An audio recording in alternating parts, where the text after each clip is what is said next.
প্রতিবেশী দেশকে বলবো, আপনারা নিজের চরকায় তেল দেন, আপনারাও শান্তিতে থাকেন, আমাদেরকেও শান্তিতে থাকতে দেন। সব চেঞ্জ করা যায়, প্রতিবেশী চেঞ্জ করা যায় না। আমাদের ল্যান্ড তাদের ল্যান্ড, পাশাপাশি। আমরা চাই তারাও সুখে থাক, আমরাও সুখে থাকি, ঠিক কিনা? কিন্তু প্রতিবেশী হলে বন্ধুত্বপূর্ণ আচরণ করতে হয়। প্রতিবেশী যদি বন্ধু না হয়ে প্রভু হতে চায়, এরকম দানব প্রতিবেশী কেউ চায় না। ভারত যদি বন্ধুত্ব উপহার দেয়, আমরাও বন্ধুত্ব দিব, কি বলেন? তারা যদি বন্ধু সুলভ আচরণ করে, আমরাও বন্ধুত্ব উপহার দেব। কারণ আমাদের পররাষ্ট্র নীতি হচ্ছে সবার সাথে বন্ধুত্ব, কারোর সাথে বৈরিতা নয়। আলহামদুলিল্লাহ বলেন, কত চমৎকার পলিসি আমাদের।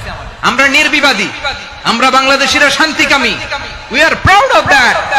এজন্য আমরা গর্ববোধ করি। আমাদের পররাষ্ট্র নীতি সবার সাথে বন্ধুত্ব, কারোর সাথে শত্রুতা নয়। তাই প্রতিবেশী দেশকে বলবো, আমার ভাইয়েরা, আপনারাও আমাদের ভাই, বন্ধুত্ব দিলে বন্ধুত্ব পাবেন।